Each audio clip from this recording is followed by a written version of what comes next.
Welcome to this week's edition of Inside Owl Athletics. I'm Justin Mahan. The women's basketball team was able to snap their losing streak Monday night with their win over RPI. After winning the opening tip-off, Keene State got on the board early with a three-point basket from Lily Schleiman.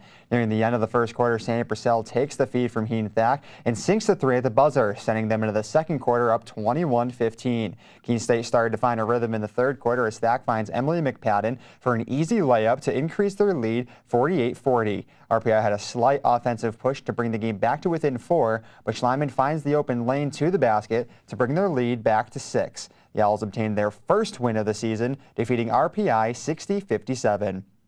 They couldn't keep that streak going, however, losing to Regis College on Wednesday. Regis took an early 10-2 lead in the first, but that was cut short with Lily Schleiman and Kenzie Bennett's offensive push, gaining 10 points to bring them into the lead. Regis College struck back with a three-point basket from Shannon Hayes to close out the first quarter. That basket became a momentum booster for the Pride as they took control of the second quarter and led 38-28 at the half.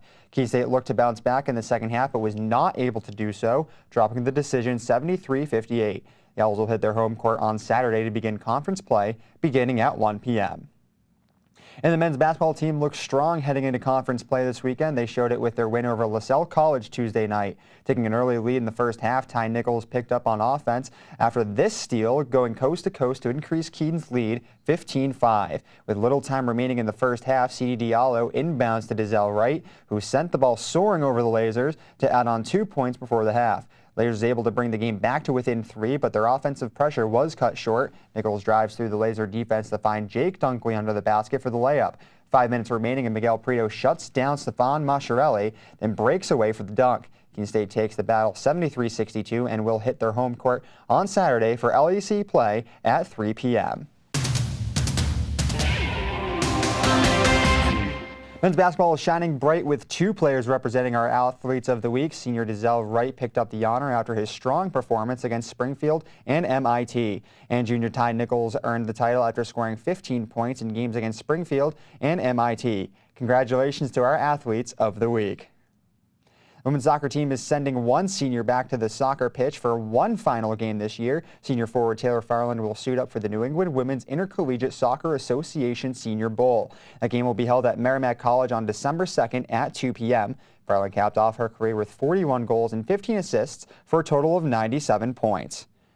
And the men's soccer team also made an all-star appearance, sending 2 players to the New England Intercollegiate Soccer League All-Star Game on Sunday. Senior William Salta and Connor Leahy represented Keene State, not only filling various positions on the field, but Salta also filled in as team captain. Salta finishes his career with 6 goals and 4 assists, and Leahy leaves the program with 14 goals and 10 assists.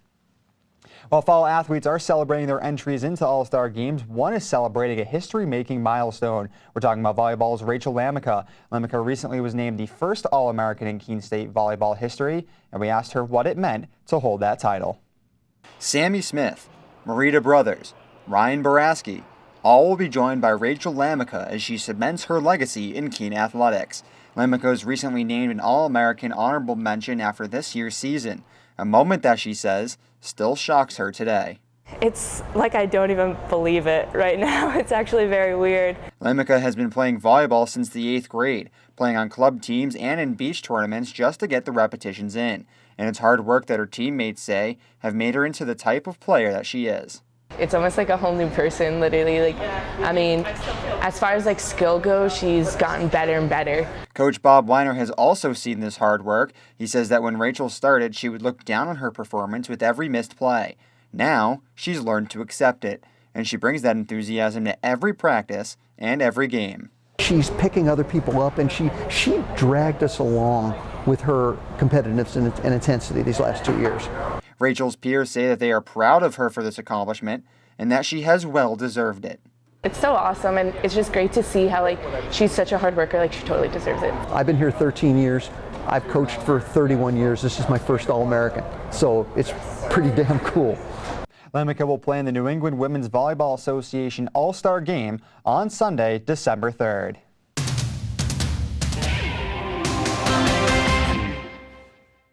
Although a young team, the men's basketball program is starting to click as the season progresses. Here to tell us about the status of the team and how they're shaping up heading into conference play is junior guard Ty Nichols. Ty, welcome to the show. So 1,000 career points. The emotions have probably set in by now. How does it feel? Like I said, it feels amazing, because coming into college, I didn't score 1,000 points in high school. So it's definitely a feat that I wanted to accomplish in college. And my next goal is to score 2,000 points. Now, I mean, you're a junior now, so averaging 17 to 18 points per game. How are you going to keep up that momentum to hopefully get to 2,000 points? Just a combination of the coaches, putting me in the right position to score the ball. Also me getting my teammates involved, kind of take some of the pressure off of me. And then late in the game, hitting free throws, which count as points, and points add up. So. Now let's switch over to the team a little bit. A lot of new faces on the team. How is it working with those new players? It's kind of fun to work with a group of new guys because last year we was with the same guys for 2 years now. And with the new freshmen coming in, it's just their job to learn from the older players on the team. And as older players, we got everything that we know we have to share to the younger players on the team. Now, the first 4 games of the season were played on the road. How was it not playing on your home court for that first leg of the season? First 4 games on the road, it was kind of tough because, like I said, we have a lot of freshmen and a lot of inexperienced players. So not being able to play in front of the home crowd in the gym that you're comfortable is kind of tough. But we were able to go 2-2. Had a big win against MIT, one of the best teams in this region. And I think 4 games on the road helped us a lot. Now, Saturday you start up conference play. What are you working on to get the team ready to head into the conference? Really, conference play is probably the best basketball you're going to get. It's tough, it's gritty. The freshmen, I hope they're ready for it. We've been prepping their skills and getting them ready for conference play because it's a different task. And I just hope they're ready. All right, Ty, Phil, thanks for joining us today. No problem. Thanks for having me. Ty and the rest of the men's basketball team kick off conference play Saturday as they take on UMass Boston, beginning at 3 p.m. Coming up, I have your weekend outlook. We've got a jam-packed week in athletics as the men's and women's swimming and diving teams continue their 3-day invitational at MIT this weekend. And the men's and women's basketball teams kick off LEC play as they face UMass Boston at Spalding Gym on Saturday. Women tip off at 1 p.m. and the men at 3. And the women's basketball team hits the road on Tuesday for a 6 o'clock matchup against MCLA. And the men's basketball team wraps up the week as they take to their home court Tuesday night to face Albertus Magnus at 7 p.m.